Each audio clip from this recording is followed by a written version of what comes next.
I moved to this house about a week ago, a nice little cottage on the border of North and South Carolina, overlooking the Piedmont at the edge of the Blue Ridge mountain range. During the day, everything seems normal. I type my funny little words into this funny little computer. I get paid. The sun shines outside every morning. I wake up and I make my coffee, and I sit outside on the balcony.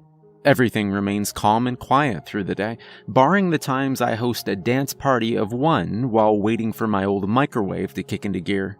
Even my dog seems more subdued. Not lethargic per se, but he seems to have less energy, less gusto for life. Puck doesn't really bark anymore. Not at squirrels, not at other dogs. He doesn't even bark in excitement when I come home from the store, which is, for lack of a better term, really weird. Some of my new neighbors complimented me on how well trained he is. "Oh, isn't it nice to have a quiet dog? He doesn't even jump on you? I could never get my dog to behave as well as yours." That's the thing. Neither could I. He used to be the most. He used to require all of my attention, all of the time, lest he wither and waste away, a ghost of the dog he could have been. My words, not his. I mean, maybe. He doesn't talk, but he's so full of attitude that it's not hard to understand how he thinks. Puck doesn't jump up to greet me anymore. He doesn't paw at my hands, trying to guide them to his chest for his favorite kind of scratches. He doesn't shove his annoyingly cold nose in my ear for attention while I'm trying to watch a movie anymore. And he takes his time to eat now instead of scarfing his meals down like he's in a contest. He's always been gentle and very conscious of my space so that he doesn't accidentally hurt me. However, if I did do something to annoy him enough, he'd be petty and walk his 40-pound ass all over my lap to show his distaste for my actions. That shit never hurt, so to speak, but it never felt great either. Now, it's as if he doesn't care at all. He's not annoying. He's not even petty anymore. It's like his personality is just gone. I miss him. I know what you're thinking. John, why did you just waste 300 words talking about your dog? Where's the meat of this story? What the hell happened? First of all, I did not waste time talking about my dog. I may just be a dog kind of guy, but my philosophy dictates that no time spent talking about dogs is time wasted. And for those of you who don't have dogs, I need you to know something. Dog behavior doesn't just change like that. Every dog has a personality, and that personality isn't just erased because of a change in scenery. I maxed out my credit card to take him to 2 different clinics to see if they could find anything wrong with him, but both doctors looked me in the eye and stated that he is a picture of good health. Other than his weird behavioral changes, there's not a damn thing wrong with my little mutt. I should have seen that red flag for what it was.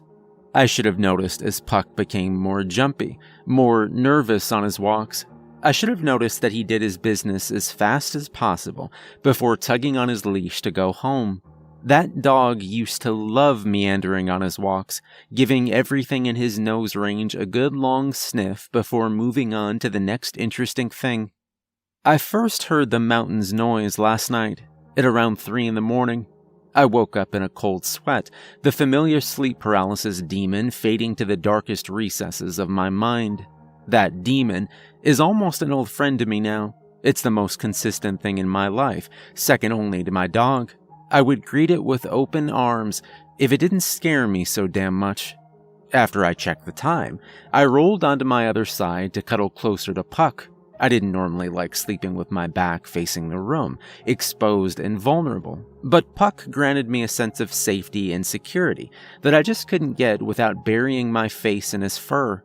I had the same logic as a child, pulling their sheets over their head to hide from the things that go bump in the night. It can't see me if I can't see it. I was introduced to the sound about 10 minutes later. I was just beginning to doze off, the edges of the world becoming fuzzy with sleep, when I felt Puck whip his head up. He glared at the window across the room, ears perked to listen through the closed blinds. He didn't move beyond this, but I felt the fur of his hackles raise against my face. A deep growl started in his chest, quiet, as if he was frightened, but didn't want to be heard. It was then that the crickets fell quiet. An intense ringing filled my ears as my brain tried to make up for the sudden void in my senses, and it felt as though I fell to the bottom of a mountain. The air pressure seemed to increase immensely, so much so that I was forced to pop my ears to keep the ensuing pain at bay. Puck let out a little whimper and buried his head in the blankets, trying to ease his own pain as well. In the silence that followed, I heard it. A dull roar tingled at the edge of my senses. Barely there, I couldn't make out whether I was imagining it or not. I cursed at my younger self for always listening to music at the maximum volume and damaging my hearing, leaving tinnitus screaming at the edge of my mind for the rest of eternity. I sat up in bed to hear better, and Puck scrambled up next to me. He seemed frightened, ears back, tail between his legs, but he stood his ground between me and the window, in a protective stance reminiscent of a German shepherd's crouch. Hackles raised and a growl in his chest, he guarded me as the noise grew louder. The sound raised in pitch as it seemed to inch closer and closer to my house, a preteen example of the Doppler effect. The increasing intensity put me on edge. I didn't know what was happening, but I didn't feel safe, and more importantly, Puck didn't feel safe. I could write off my own emotions as an anxiety-induced paranoia, but Puck felt it too. I slipped my legs off the bed as quietly as I could, the cold of the hardwood floor jolting me as my toes hit the ground. With one shaky hand, I reached for Puck's collar, and the other felt around the side of my bed for the baseball bat that I kept for protection.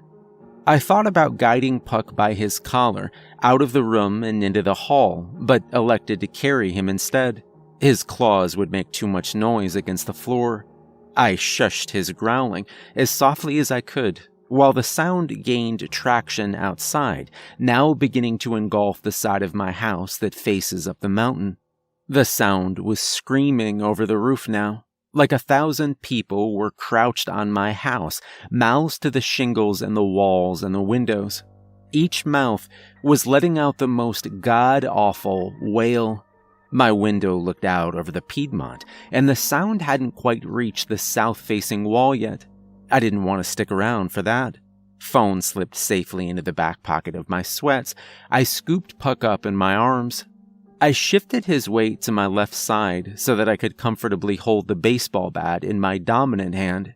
I backed into the hallway as the sound consumed the rest of my house. Puck whimpered in my arms as I retreated into the bathroom. It was the only room in the house that didn't have a single window, but the screams seemed to amplify off of the tile flooring and walls. Leaving the lights off, I set Puck down on the bath mat and turned to shut the door. I realized that my bat probably wouldn't do shit against whatever was outside, but I gripped it tighter anyway. It made me feel better. I peered out the window at the end of the hall, trying to make out any shadows against the blinds, but there was nothing. No hint of movement outside, no rustling against the glass. There was nothing but the screaming emanating from the forest around my house. Spooked, I gently shut the bathroom door. I was trying not to add to the cacophony of noise, terrified that it may be heard by ears that didn't belong to my dog. I carefully inched it closed, and with a quiet, yet resounding click, the outside world fell silent. It took me a moment to realize. In the darkness of my bathroom, with the only sound coming from Puck's panting and my own heartbeat, I didn't so much hear the silence as felt it. It echoed through my eardrums, still ringing from the noise, and my head nearly imploded from the lack of stimulation. Cold fingers of sweat caressed my spine as we sat in the dark. I was standing at the sink, bat at the ready in case something decided to make its way through the door. Puck was cowering behind me, curled somewhere between the tub and the toilet. He was done being brave. It was my turn to protect him. Puck's barking shattered the silence that enveloped us, tearing through it like a saw blade through flesh. Aggressive and dangerous, I tried to make him quiet down, but it was too late. Whoever they were, whatever it was, already knew we were here. I think they knew the moment that the U-Haul I rented first trundled up the drive. Something grabbed me by the nape of the neck. Hard. My bat clattered to the ground. Useless. Ice cold and razor sharp at the same time. The grip was loosened, and it almost caressed me. From my neck to my shoulder, and back up to my neck. Puck was silent by now, only letting out a whimper here and there. I choked back a sob, trying desperately not to turn my head to see what was touching me. And then the movement on my neck stopped. The freezing appendage rested gently above my clavicle. I felt a presence lean forward behind me, and a minuscule gust of air brushed against my ear. It was close enough to me that I felt it inhale more than I heard it. And then it screamed, frozen in place. All I could do was listen. I couldn't move on my own volition. And then I screamed. I screamed until my lungs were raw. I screamed until my throat was bleeding. I screamed until my voice was gone. I'm unsure of how long I stood there screaming. It felt like an eon, but I don't think people normally live that long. I screamed until I wasn't anymore. I woke up in my room this morning with sunlight streaming through my window. Somebody had drawn up the blinds, and I was left with an unobstructed view of the Piedmont. Kudzu covered the mountainside, undisturbed by the events of last night. Unsettled, I padded back over to my bed and sat down next to Puck.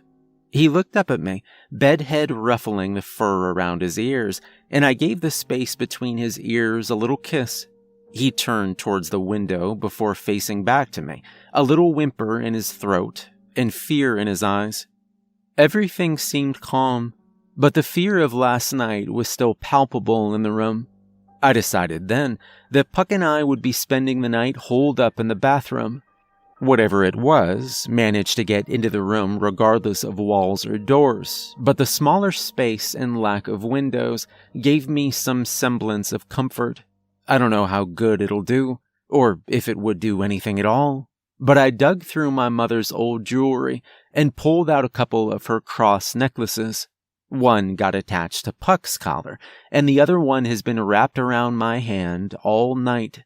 If I could afford it, and have the money left to pay my mortgage at the end of the month, I would be absolutely staying in a hotel tonight. Hell, if I hadn't closed on this house already, I would have been moved out earlier this afternoon. I would have talked to the police about it, but they'd say it was some bizarre form of nightmare. I would think so too, but Puck was, and still is, right there in the fear with me. It wasn't a dream. I really wish that it was. As it is, it's nearing 3 a.m. I'm sitting scrunched up in the bathtub, Puck between my feet. I've spent the last while writing this, and it seems that I've caught up to the present, just in time for the crickets to hush their cry. Don't let my calm demeanor fool you. I'm terrified. Wish me luck.